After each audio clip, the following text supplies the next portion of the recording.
Nuk duhet harrojmë kur mesazhin që kanë lënë pas dëshmorët. E ngjyen këtë tokë me gjak.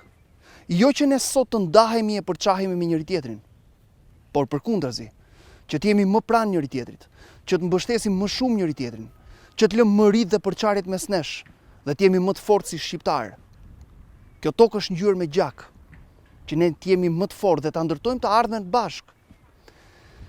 Të gjithë ata që nuk e duan shqiptarinë, janë ata që shtyn, promovojnë, përpiqen të japin zë përçarjes, rrymave të caktuara që nuk duan që shqiptarët të jenë më të fortë bashkë.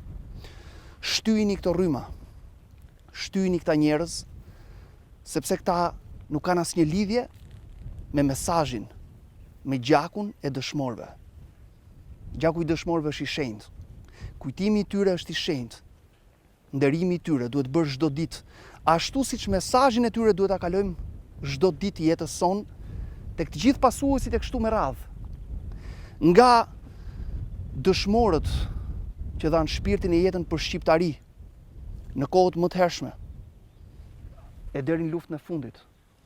Në këtë kull ku rezistenca mori emrin e pavdekshëm të shqiptarisë, të rezistencës, të faktit që shqiptarët nuk do të gjunjëzohen kurrë. Dhe shqiptarët nuk do të gjunjëzohen kurrë sa kohë të jenë bashkë, sa kohë ta mbështesin njëri tjetrin, në emër të shpirtit, të gjakut, të misionit dhe të kujtimit të dëshmorëve. Ndaj, t'i lëmë njanë këta që duan ta përçajnë dhe të ecim gjithë bashkë, sepse shqiptaria na do bashkë.